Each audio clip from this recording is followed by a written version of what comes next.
स्वागत है आप सभी का आपके अपने चैनल घर पढ़ो पर। मैं मोहित सिकरवार आप सभी के सामने हाजिर हूँ जूनियर सुपर टेट के लिए साइंस के सेशन के साथ। इससे पहले हमारी 2 वीडियोज़ आ चुके हैं जो आपने ज़रूर देखे होंगे। ये तीसरा वीडियो है रेसे एवं वस्त्र। ठीक है, टॉपिक वाइज सिलेबस को कंप्लीट किया जा रहा है। उसी सिलसिले में जो तीसरा टॉपिक है रेसे एवं वस्त्र।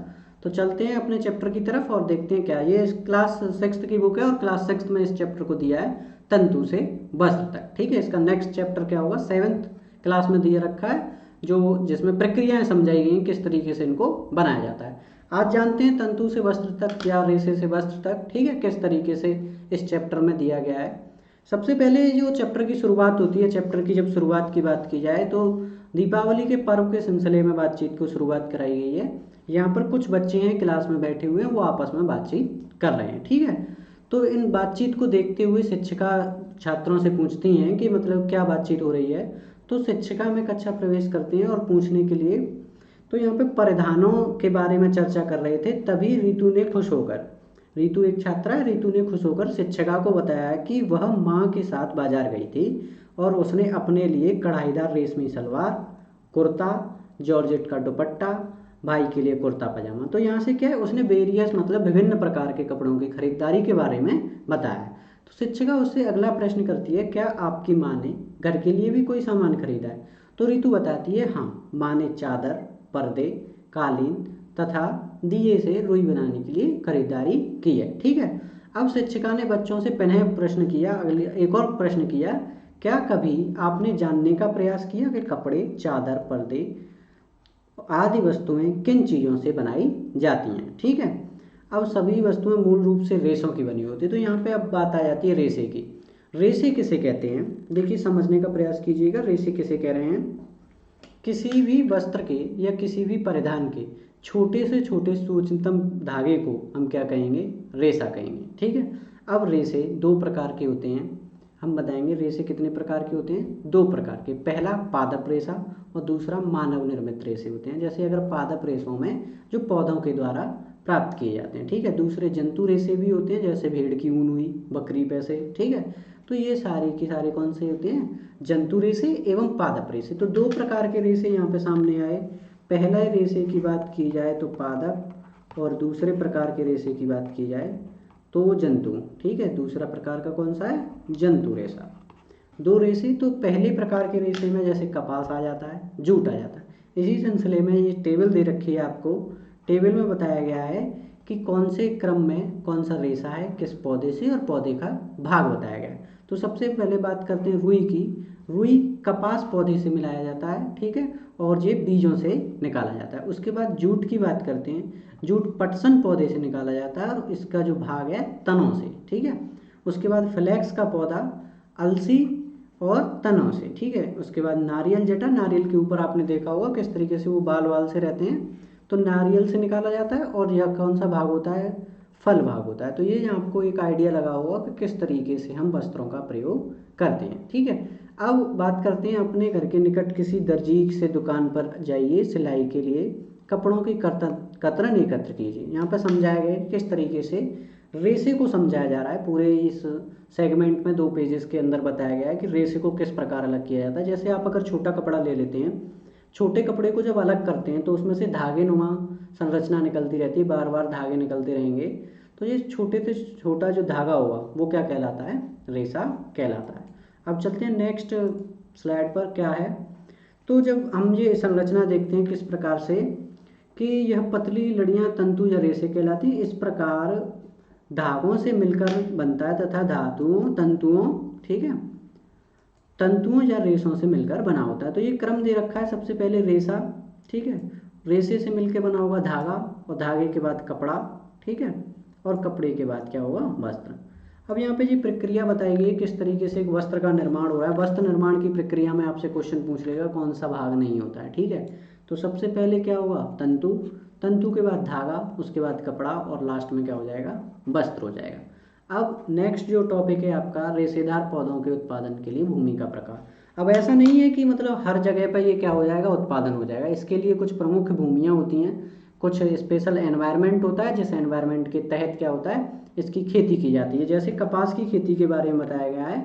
कपास की खेती कहाँ पे की जाती है? जो ग्रामीण क्षेत्रों से जुड़े हुए लोग होंगे वो आसानी से जानते होंगे कपास किसे कहते हैं। जैसे कपास की बेसिक क्या होती है? रुई। आप अगर कॉटन समझ सकते हैं तो कॉटन को क्या कहते हैं? कपास कहते हैं। अब कपास एक पादप रेशा है जिससे बीज बिनौलों से प्राप्त किया जा सकता है। देखिए, इसके लिए सबसे पहले जो जलवायु की बात की जाएगी, तापमान 21 से 27 डिग्री सेल्सियस के बीच होना चाहिए। ठीक है, कपास की खेती के लिए काली मिट्टी का होना आवश्यक है। तो 2 पॉइंट है यहाँ पे, उष्ण जलवायु और काली मिट्टी। कपास की खेती के लिए कौन कौन से 2 टर्म होने चाहिए? काली मिट्टी होनी चाहिए, दूसरी जलवायु कितनी होनी चाहिए? 21 से 27 डिग्री सेल्सियस के बीच होनी चाहिए। ठीक है, इसके साथ ही मतलब अगर 21 से 27 डिग्री सेल्सियस है तो कैसी रहेगी ये?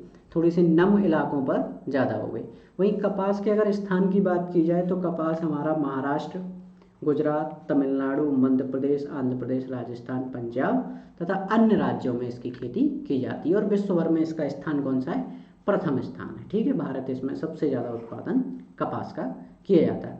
कपास के अन्य फायदे क्या होते हैं? कपास से जो बीज निकलता है उसको बिनौले बोलते हैं, बिनौले बोला जाता है। ठीक है, कपास का जो बीज होता है, और जब कपास को अलग किया जाता है इसे कपास गोलक भी कहते हैं, जो पशुओं के चारे के रूप में इसको प्रयोग किया जाता है। ठीक है, जिससे प्रोटीन युक्त होता है, तो अधिक प्रोटीन के कारण दूध की जो मात्रा होती है पशुओं वो कैसी हो जाती है? वृद्धि हो जाती है। आजकल आधुनिक कपास का भी उपयोग किया जा रहा है, जो बीटी कपास, जैसे क्या कह रहे हैं, बीटी कपास नामक एक नई प्रजाति बनाई गई है कपास की, जो अधिक उत्पादकता के साथ साथ अच्छी उपज भी पैदावार देता है। ठीक है, तो ये कपास की बात हुई। उसके बाद नेक्स्ट पादप रेशे की बात की जाए तो जूट की बात करेंगे, जिसे हम पटसन भी कहते हैं। जूट एक पादप रेशा है जिसे पटसन पौधे, कहाँ से प्राप्त किया जाएगा? पटसन के पौधे से। ठीक है, तने से प्राप्त किया जाता है। भारत की प्रमुख जो जगह हैं पश्चिम बंगाल, असम और बिहार। कौन कौन सी जगह? पश्चिम बंगाल, असम और बिहार क्षेत्र में इसका क्या होता है? उत्पादन होता है या खेती की जाती है।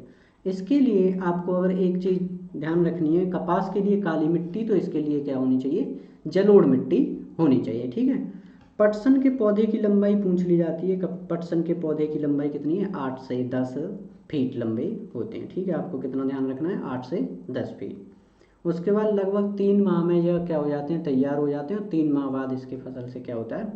आपको पटसन के पौधे तैयार हो जाते हैं, जूट प्राप्त हो जाता है। ठीक है, ये यहाँ पर जूट और कपास की बात की गई। जूट का उपयोग आप उपयोग देख लीजिए। जूट के उपयोगों का क्या है? रस्सी का उपयोग, ठीक है, डलिया, बोरा, टाटपट्टी, दरी आदि बनाने में क्या किया जाता है? आजकल जूट से बनी सजावट की अन्य सामग्री भी मिलती है। ठीक है, इसके बाद बात करते हैं सूती धागे की कटाई की। ठीक है, सूती धागे की कटाई की अगर बात की जाए तो किस प्रकार सूती जो कपड़ा होता है, आपने देखा होगा एकदम सॉफ्ट सा, थोड़ा हार्ड, जब उसको धुलते नहीं है, और बाकी जितने भी चिकनाहट वाले कपड़े होते हैं उनमें कुछ ना कुछ मिश्रण मिलाया होता है, जो मैन मेड होते हैं ज़्यादातर। ठीक है, सूती कपड़ा एकदम प्योर होगा, जिस पर सलवटें कुछ ज़्यादा ही आ जाती हैं धुलने के बाद। ठीक है, अब इसके बारे में थोड़ी सी जानकारी हासिल करते हैं। देखिए, आपने चरखा को सुना होगा महात्मा गांधी के टाइम पे। ठीक है, चरखा, तो चरखे से इसको क्या है? धागे नुमा संरचना को क्या किया जाता है? अलग किया जाता है।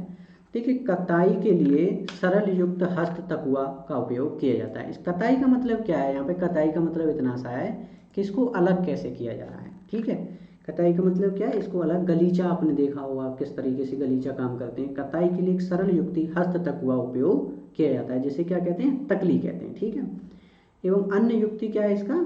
चरखा है। ठीक है, गांधी जी ने क्या किया था? स्वदेशी जब आंदोलन चलाया था, मतलब खुद के सामान का इस्तेमाल करना है, उसी समय पे इसको क्या किया गया था? खादी का बहुत ज़्यादा विकास किया गया था। ठीक है, खादी के विकास में चरखा का बहुत महत्वपूर्ण स्थान है।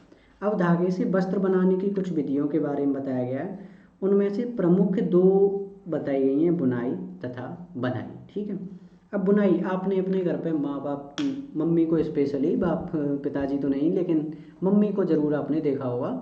ठीक है, मम्मी, बुआ या दीदी, आप जो भी कह सकते हैं, क्योंकि इंडियन ट्रेडिशन में ज़्यादातर ये काम है महिलाएं करती हैं, लेकिन ऐसा नहीं है कि पुरुष नहीं कर रहे हैं। ठीक है, तो सबसे पहले जब आप बुनाई के बारे में जानते हैं तो ऊन के जो रेशे होते हैं, उनके रेशों को क्या किया जाता है? जैसा कि चित्र में उल्लेखित है, उनसे कपड़ों का क्या किया जाता है? निर्माण किया जाता है। ठीक है, ये यहाँ पे बताया गया।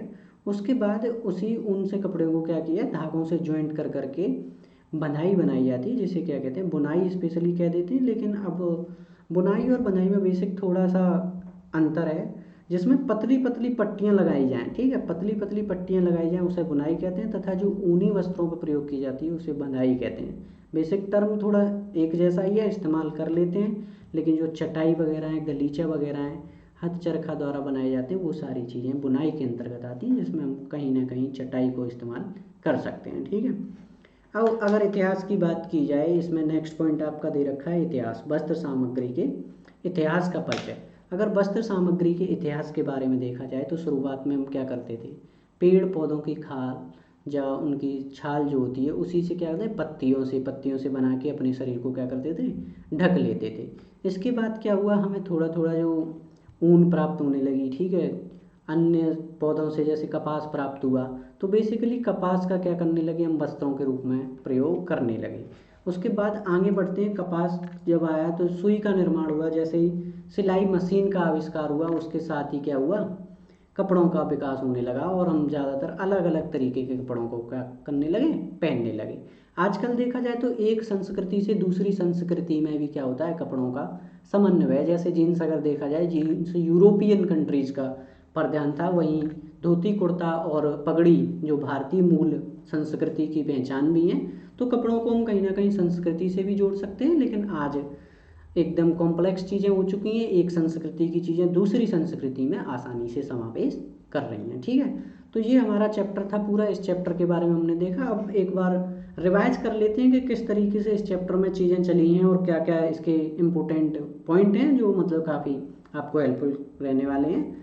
सबसे पहले बात करते हैं, वस्त्र धागों से बने होते हैं, ठीक है। मैंने आपको बताया है सबसे पहले कि वस्त्र जो होते हैं वो छोटे से छोटा जो सेगमेंट है उसका वो क्या होता है, रेशे कहलाते हैं। जैसे वस्त्र धागों से बनते हैं जिन्हें तंतुओं या रेशों में बनाया जाता है।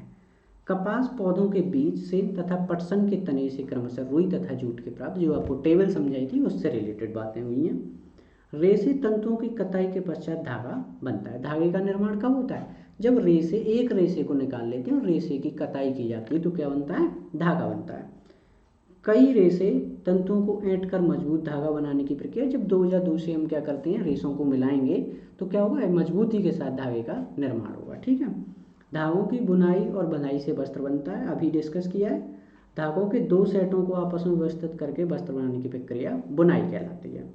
उसके बाद नेक्स्ट चलते हैं, एकल धागे से वस्त्र बनाने की प्रक्रिया बंधाई कहलाती है। केवल अगर एक धागे का प्रयोग किया जाए, जैसे खड़ी पट्टियों के रूप में या जमीन क्षैतिज पट्टियों के रूप में अगर बनाई जाए तो वो क्या कहलाती है, बधाई कहलाती है, ठीक है। उसके बाद कपास गोलकों के रेशे से कपास के बीज को पृथक करने की प्रक्रिया कपास ओटना कहते हैं। कपास ओटना बेसिकली क्या है, जैसे अगर कपास का फूल बेसिकली फूल होता है, फूल को अगर हम तोड़ रहे हैं, इसको हाथों से ही तोड़ा जाता है जनरली, और तो उसको अलग किया जाता है जब कपास को अलग, तो उसे क्या कहते हैं, कपास ओटना कहते हैं।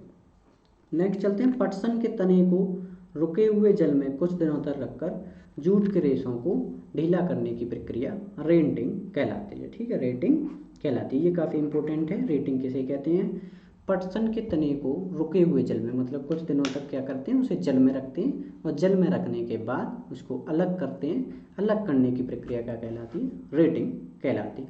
तो दोस्तों ये आपका थर्ड टॉपिक था। जूनियर भर्ती के लिए ये टॉपिक वाइज सीरीज है, इसको ज्वाइन करिए और अगर वीडियो अच्छा लगा हो तो इसे शेयर कीजिए। थैंक यू सो मच, और पढ़ाई को जारी रखिए, लगातार तैयारी करते रहिए, बेहतर तरीके से सिलेक्शन की ओर बढ़ते रहिए। Thank you so much.